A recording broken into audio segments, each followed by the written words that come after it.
자, 예고해드린 대로 오늘 김재원 국민의힘 최고위원 아마 이 당의 징계 이후에 첫 번째 방송 출연으로 알고 있습니다. 스튜디오에 나왔습니다. 안녕하세요. 안녕하세요. 첫 질문을 하도 오랜만에 뵈서 뭐라고 드릴까 제가 고민하다가 이 질문부터 드려야 되겠어요. 어떻게 지내셨습니까? 뭐 그냥 조용히 지냈어요. 예, 징계 이후에. 책도 좀 보고 예, 생각도 좀 하고 예. 또 사람들도 좀 만나고 아. 그렇게 지냈죠. 이 예전에 이준석 전 대표 같은 경우에 당원권 정지 중징계 받고 나서 이제 뭐 가처분 재심 이런 얘기들 나왔었는데 처음에 김재원 최고위원이 당원권 정지 1년 중징계 사실은 어떤 의미에서 보면 이준석 전 대표보다 더 중징계죠. 기간은 같아도 이준석 전 대표는 징계가 총선 전에 끝나는데 김재원 최고위원 같은 경우에 총선 이후까지 징계가 이어지니까 실질적으로는 저는 더 중징계라고 보거든요. 아니, 총선을 기준으로 하면. 근데 뭐 가처분 신청이나 뭐 재심 청구 처음에 이 얘기도 나왔었는데 전혀 생각하고 있지 않다 이렇게 밝히셨더라고요. 일단 제가 뭐 당 지도부 일원으로서 남기로 한 상태에서 당의 문제를 법원으로 끌고 가서 소송으로 올리는 것은 뭐 저는 잘못이라고 생각해요. 네. 그 자체가. 왜냐하면 당내에서 해결해야 될 문제이잖아요. 더군다나 당 지도부 일원이 사법심사에 당내의 문제를 올려서 끌고 가봤자 결국 당 전체에 해를 끼치는 문제거든요. 예. 그리고 그래서 가처분은 애당초 해당 사항이 없는 것이고 재심 문제는 윤리위원회의 뭐 처음 구성부터 운영 자체가 그렇게 윤리위원회 재심을 청구해봤자 뭐 결과가 달라질 가능성도 없고 또 그 의미가 없다 그렇게 네. 생각을 했죠. 그래서 처음부터 저는 이미 징계 처분이 있기 전부터 뭐 가처분이나 재심 청구할 네. 생각은 애당초 없었어요. 근데 뭐 저를 모르는 분들이 나와서 많이 뭐 실없는 소리를 많이 하더라고요. 그런가요? 일단은 모든 처분을 받은 사람 중에서 그 처분에 만족하는 사람은 없고 다 너무 과하다 이렇게 느끼기 마련이잖아요. 당연하죠. 예. 당원권 정지 1년. 솔직히 좀 말씀해 주세요. 이거 과하다고 보십니까? 아니면 왜냐면 일각에서는 아니 뭐 무리는 있을 수 있는데 본인의 생각을 밝힌 것뿐인데 욕을 한 것도 아니고 표현의 자유가 있는데 그걸 가지고 총선 출마길을 막아놓는 당원권 정지 1년은 너무 과한 거 아니냐라는 뭐 일각의 시각도 있기에 제가 여쭙는 겁니다. 그래서 예. 또 단기간에 징계를 반대하는 분들이 뭐 소명운동도 하고 또 그런 분들이 있었잖아요. 그랬기 때문에 또 저 개인적으로는 최고위원회 사퇴할 수 없는 그런 원인도 됐어요. 그러니까 이제 최고위원회 사퇴하는 것 자체가 예. 또 그런 징계를 반대하는 분들 또는 저를 최다 득표로 뽑아준 분들 그런 분들의 의견도 있는데 제가 물러나는 것 자체가 또 그런 분들의 생각을 예. 그냥 꺾어버리는 하나의 원인이 되잖아요. 그러니까 뭐 징계 자체에 대해서 분명히 저 스스로 다른 의견이 있을 수는 있지만 그것 때문에 또 물러나지 못하는 원인이 되었죠. 일단 징계 자체는 과하다고 생각하신다는 거죠? 어느 누가 네. 자기가 받은 징계가 합당하다 또는 뭐 충분해요. 뭐 고맙습니다. 이렇게 이야기할 수는 없죠. 그리고 저도 생각이 다른 부분은 있죠. 그러나 뭐 지금 와서 그걸 가지고 왈가왈부 논하거나 뭐 재심을 청구하거나 잘못되었다고 이의 제기하거나 그럴 생각은 저도 없습니다. 결국 이제 뭐 1년 6개월, 뭐 1년 6개월 이 숫자가 중요한 게 아니라 제가 봤을 때는 총선 전에 징계가 끝나느냐, 총선 이후까지 가느냐, 이게 이제 저는 중요한 거라고 봤어요. 왜냐하면 총선 이후까지 징계가 가면 총선 출마가 원칙적으로 어려워지니까, 불가능하죠. 공천 때 당원이 아니니까. 그럼 김재원 일종의 최고 득표로 당선된 수석 최고위원의 다음 총선 출마를 당에서 못하게 한 건데 왜 이렇게 중징계를 내렸다고 보십니까? 아니 그것은 윤리위원회에서 이미 다 발표를 했잖아요. 네. 뭐 저는 윤리위원회 판단이 저의 징계의 근거가 됐다고 생각하죠. 예. 태영호 최고위원의 징계 수준과 비교하면 어떤 생각이 드세요? 물론 태영호 최고위원 그래서 사퇴했다지만. 이제 최고위원직에 사퇴했느냐 네. 사퇴하지 않았느냐를 윤리위원회가 결정을 한 것인데 예. 사실은 그 박진호 전 윤리위원이 인터뷰를 했어요. 윤리위원회는 정무적 판단을 하는 기관이 아니다.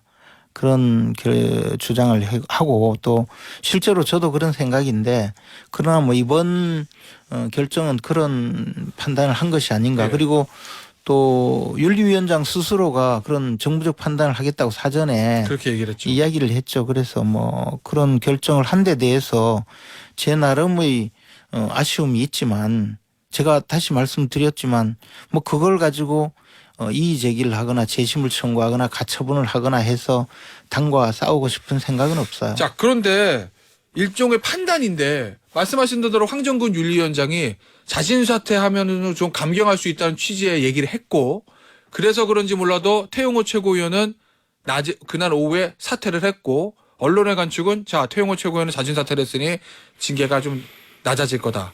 김재원 최고위원은 사퇴하지 않으니 강하게 갈 거다라는 게 대부분의 관측이었거든요. 김재원 최고위원도 그걸 미리 인지하셨을 텐데 그 상황에서 자진 사퇴 안 하신 이유는 뭡니까? 만약에 자진 사퇴 했으면 중징계 1년 이렇게는 안 나왔을 수도 있는 거잖아요. 뭐 중징계 사실 당원권 정지는 1개월부터 뭐 3년까지 다 중징계죠. 그런데 뭐 그렇긴 하죠. 네, 그런데 이제 총선 출마 가능하냐 아니냐 이게 문제니까. 그런데 아까도 말씀드렸다시피 그 이번 징계는 다른 과거의 징계와는 좀 달라요.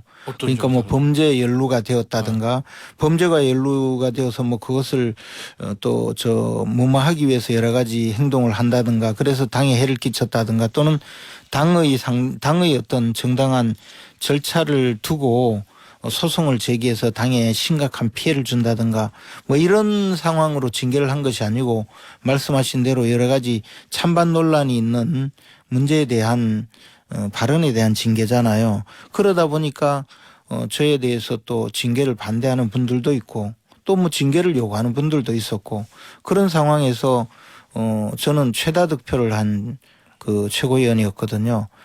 그래서 그 많은 분들의 의견을 또 제가 그 사퇴함으로써 그분들의 의견을 또 저버리고 제 개인적인 어떤 입장만을 내세울 수가 없었죠. 그래서 사실 저에게도 사퇴를 권하는 그런 이야기가 왜 없었겠어요. 그리고 있었겠죠. 또 그런 경우에 한 3초가량 마음이 흔들리기도 했지만 제가 그 가야 할 그 방향은 제가 지켜야 되겠다는 생각이었어요. 그러면 지금 뭐 1년 동안 당의 지도부인 최고위원직 특히 수석 최고위원직 이 자리가 비어 있는 거잖아요. 그러면 아직 앞으로도 사퇴할 생각은 없으신 거죠? 그런데 이제 총선이 있잖아요. 네. 총선을 앞두고 사실 저에게 최다 득표로 당선된 최고위원으로서 많은 역할이 있어야 될 거예요. 총선 승리를 위해서. 네. 그런 역할을 충실히 하고 또 윤석열 정부의 성공을 위해서 또 충실한 역할을 해야 될 여러 가지 일이 있을 거라고 생각해요. 그래서 지금 말씀하신 뭐 그런 문제에 대해서는 또 충분히 기여를 함으로써 보다 또 좋은 일을 할 수 있겠죠. 자, 근데 지금 당원권이 정지 상태인데 그러면 국민의힘 당원이 아닌 거잖아요. 현재로서는. 그럼 최고위원 당원이죠. 아니 그러니까 일단은 권한이 정지돼 있으니까. 네. 그럼 최고위원회 지금 참석해서 발언하거나 어떤 역할을 할 수도 없는 상황인 거잖아요. 총선 네. 때까지. 근데 어떤 방식으로 뭐 총선 승리에 기여한다는 그의 여러 가지 말씀이시죠? 일은 전부 다 할 수가 있죠. 그리고 저는 사실 이 상황이 제가 그 강연에서 이야기했듯이 우리 사회 전체가 좀 좌파 정권이 집권하는 동안에 특히 더 심해진 이 진취전 양상이 벌어지고 있고 그러한 진취전 양상을 제대로 해결하지 않으면 우리 사회 발전에 큰 장애 요인이 되고 윤석열 정부가 성공하는 그 경우의 수를 여러 가지 본다면 이런 진취전을 극복하는 것이 굉장히 중요하다고 생각을 해요. 그것은 이제 사회 곳곳에 남아 있는 이 카르텔 그 진입 장벽 이런 것을 하나씩 전부 자유주의를 전파함으로써 해결하는 그런 방식의 정치가 필요하다고 생각하는데 저는 그런 정치적인 그 운동을 계속 할 생각이에요. 정치 운동을 계속 하시겠다. 내년 총선은 어떻게 하실 겁니까?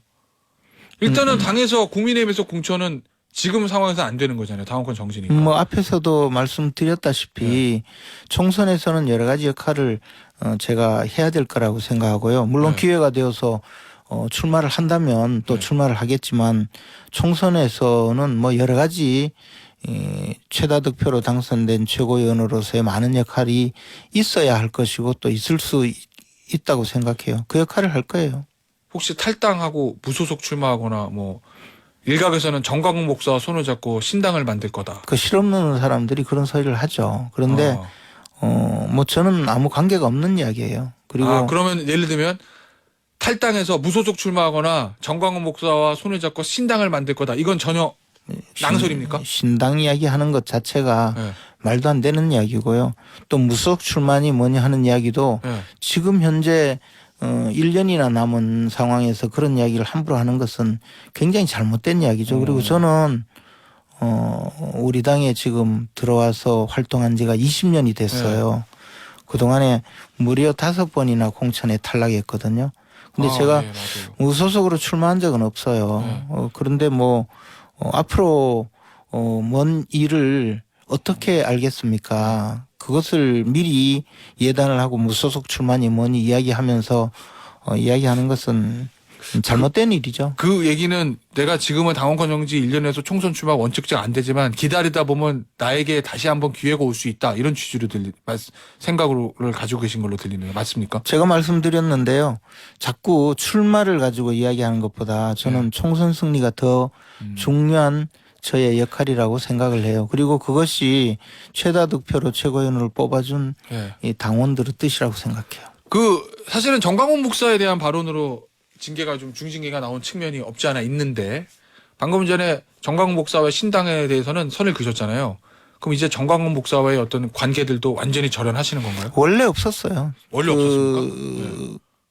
그 전에도 없었고 공개 행사에서 2번 만나서 약간의 발언이 문제가 된 것이지 무슨 뭐 개인적인 인연이 있다든가 연결이 있다든가 연락을 한다든가 그런 관계가 아니에요. 자, 그러면 정광훈 목사는 국민의힘에 도움이 되는 존재라고 보십니까? 아니면 도움이 되지 않는 존재라고 보십니까? 이미 분리된 것 아닌가요? 이미 당에서 그렇게 얘기했죠. 아니 그리고 이미 다른 당을 만들고 정치 활동을 하시는 분이잖아요. 그래서 뭐 그렇게 보면 되는 것이지 더 이상 거론할 필요가 없다고 생각해요. 뭐 저 스스로는 거론하고 싶지도 않고요. 개인적인 인연은 없다는 얘기신 거고. 또 김재원 최고위원의 이 징계 사유 중에 하나가 이제 5.18 정신을 헌법점으로 닫는 거, 요 부분에 대한 이제 설화였는데 얼마 전 이재명 대표가 5.18 정신을 헌법 전문에 닫는 원포인트 개헌 주장을 했거든요. 거기에 대해서는 그 주장에 대해서 어떻게 보시나요? 저는 그게 좀 약간 의미가 있다고 생각해요. 의미요? 왜냐하면 우리 당에서는 제가 절차적으로 개헌이 불가능하고 5.18 정신을 헌법 전문에 올리는 것에 대해서 반대한다고 했다가 중징계를 당했잖아요. 그럼 우리 당의 의사는 명백히 드러났잖아요. 그렇잖아요. 그리고 민주당의 경우에는 이미 국회 의석 제적 과반수를 점하고 있거든요. 그렇다면 민주당이 제안을 하고 개헌안을 발의하면 지금 우리 당을 쉽게 설득할 수 있지 않겠어요? 그런데 하지 않잖아요. 그러면 민주당의 이 부분은 민주당이 해결해야 될 문제이죠. 민주당이 해결할 수 있는 문제잖아요. 김재원 최고위원 개인의 그 부분에 대한 생각은 어떻습니까? 이미 저는요, 문제가 되었을 때 공개적으로 밝혔어요. 5.18 정신을 헌법 전문에 올리는 문제는 반대하지 않겠다. 예. 그리고 앞으로도 영원히 지키겠다라고 했고 예. 그 점은 앞으로도 지킬 것이고요. 이 문제는 민주당이 그 제안을 했으면 민주당이 해결하면 되는 문제예요. 알겠습니다. 자, 마지막 질문이 될 것 같은데 이 국민의힘 최고위원으로서 당의 총선 승리에 필요한 전략과 방향을 계속 말씀드리겠다 이렇게 얘기를 했습니다. 이게 당의 총선 승리에 필요한 전략과 방향이 뭡니까? 그래서 저는 앞에서도 말씀드렸다시피 지금 2030 세대 죄송합니다. 젊은 세대들이 갖고 있는 가장 그 좌절감이 이런 자. 카르텔이거든요. 그래서 자유주의 확산을 통한 알겠습니다. 정책적인 대안이 가장 중요하다고 생각해요. 자, 오늘 여기서 마무리해야 될 것 같습니다. 시간이 부족하네요. 지금까지 국민의힘 김재원 최고위원이었습니다.